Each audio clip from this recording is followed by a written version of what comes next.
ওয়ার্ডপ্যাডে paragraph ট্যাবের কাজ দেখানোর জন্য এখানে আমি কিছু টেক্সট প্যারাগ্রাফ ইনসার্ট করে নিয়েছি। সবার প্রথমে চলে আসছি ইনক্রিজ ইনডেন্ট এবং ডিক্রিজ ইনডেন্ট এই দুটো অপশানে।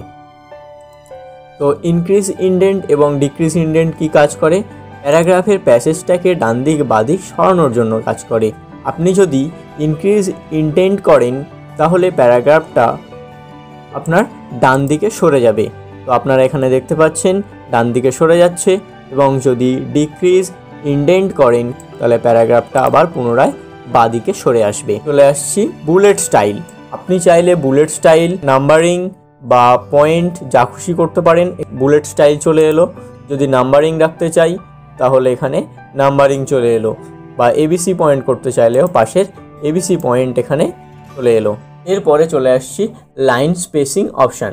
লাইন স্পেসিং অপশানের মাধ্যমে দুটো লাইনের মধ্যে আপনি স্পেসকে কন্ট্রোল করতে পারবেন। তো সবার আগে আপনাকে লাইনগুলোকে সিলেকশন করতে হবে, তারপরে লাইন স্পেসিং অপশানে গিয়ে আপনি লাইন স্পেসিং করতে পারবেন। 1-এ রাখলে এতটা, যদি আপনি বাড়াতে চান তাহলে 2-তে নিয়ে যাচ্ছি। এখানে দেখতে পাচ্ছেন যে লাইন স্পেসিং অনেকটাই বেড়েছে। আপনি চাইলে নো লাইন স্পেসিং রাখার জন্য সব সিলেকশনগুলো সরিয়ে দেবেন এখান থেকে, তারপরে লাইন স্পেসিং শুধুমাত্র অন রাখবেন। তো এখানে কিন্তু লাইনগুলো খুব কাছাকাছি চলে এলো। এরপরে আমি চলে আসছি প্যারাগ্রাফটাকে আপনি কিভাবে রাখবেন। তো প্যারাগ্রাফটা যদি আপনি লাইন টেক্সট লেফট রাখতে চান তাহলে প্যারাগ্রাফের বাদিকের লাইনগুলো সব সমানভাবে থাকবে। যদি আপনি ডান দিকে করতে চান অ্যালাইন টেক্সট রাইট, তাহলে ডান দিকের সাইডে এখানে দেখতে পাচ্ছেন ডান দিকের লাইনে কিন্তু সব সমান থাকছে। সেন্টার টেক্সটে ক্লিক করবেন, তাহলে এখানে মোটামুটি আপনাকে সামঞ্জস্য রেখে দুদিকেই প্যারাগ্রাফটাকে দেখানো হবে। এবং সব দিকেই যদি সমান রাখতে চান তাহলে জাস্টিফাই অপশানে ক্লিক করবেন। জাস্টিফাই অপশান ক্লিক করবেন, তো সব দিকে মোটামুটি সমান রাখা হবে। তো দেখা যাক প্যারাগ্রাফের ডায়লগ বক্স কী কাজ করে। সবার আগে আমি এটাকে সিলেকশন করে নিচ্ছি। পুরোটাকে সিলেক্ট করার পর এখানে যাচ্ছি, যে বাদিকে আমি এখানে 2 ইঞ্চি ছাড় দিচ্ছি, রাইটেও 2 ইঞ্চি ছাড় দিচ্ছি। ফার্স্ট লাইনের জন্য আমি এখানে 2 ইঞ্চি ছাড় দিচ্ছি এবং লাইন স্পেসিং আমার এখানে 1.15 রেখে দিলাম এবং অ্যালাইনমেন্ট এখান থেকে সিলেকশন করে নেবেন। তো আমি এখানে লেফট অ্যালাইনমেন্ট সিলেক্ট করে নিলাম। এবার এটাকে ওকে করছি। সুন্দরভাবে কিন্তু এখানে প্যারাগ্রাফটা চলে এসছে। তো এভাবে আপনি আপনার প্যারাগ্রাফটাকে সুন্দরভাবে ডিজাইন করতে পারবেন। ইনসার্ট ট্যাবের মধ্যে 3টে কাজ রয়েছে: পিকচার ইনসার্ট, প্রিন্ট ড্রয়িং এবং ডেট অ্যান্ড টাইম। যদি এমএস ওয়ার্ডে আপনার কোনো পিকচার নিয়ে আসার প্রয়োজন হয় তাহলে আপনি পিকচার অপশানে ক্লিক করবেন। পিকচারে ক্লিক করে আপনি এটাকে ওপেন করবেন। তো আপনি দেখতে পাচ্ছেন আমার এখানে একটি পিকচার ইনসার্ট করা হয়েছে। ছোটো করার জন্য কিন্তু আপনার পাশের যে পয়েন্টারগুলো রয়েছে এই পয়েন্টারে মাউস পয়েন্ট রেখে আপনাকে টেনে নিয়ে আসতে হবে।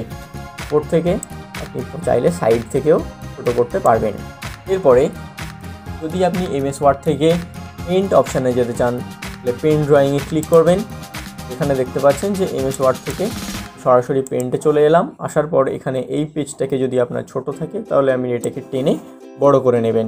এটাকে আমি ক্লোজ করছি এখন। এরপরে চলে আসছি ডেট অ্যান্ড টাইম।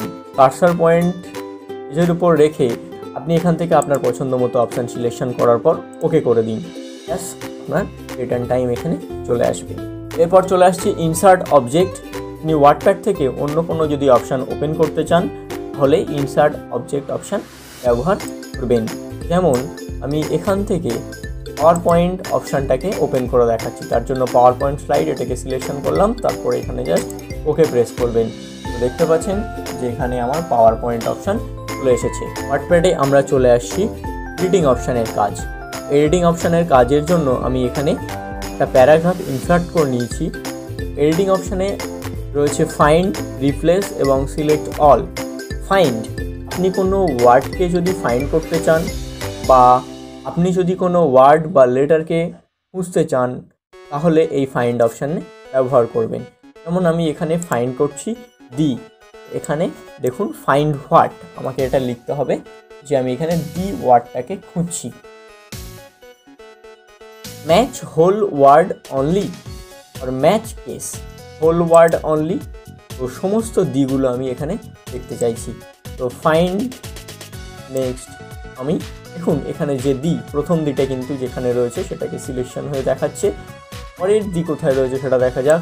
তো ফাইন্ড নেক্সটে ক্লিক করবেন, আবার দি কোথায় আছে সেটা পাওয়া যাবে। পরের দি, এভাবে ফাইন্ড নেক্সট করে করে আপনি যে ওয়ার্ডটা খুঁজছেন সেটা কোথায় কোথায় আছে খুঁজতে পারবেন। যখন আপনার খোঁজা শেষ হয়ে যাবে তখন WordPad has finished searching the document. এরপরে আমি চলে আসছি রিপ্লেস অপশানে। তো রিপ্লেস অপশানে আসার আগে আপনি লেখাটাকে সিলেকশন করে নেবেন, তারপরে চলে আসছি রিপ্লেস অপশানে। আপনি ফাইন্ড হোয়াট, আপনি কি ফাইন্ড করতে চাইছেন। তো আমি এখানে দি ওয়ার্ডটাকে ফাইন্ড করতে চাইছি এবং দি ওয়ার্ডের জায়গায় আমি রিপ্লেস কথাটা লিখছি,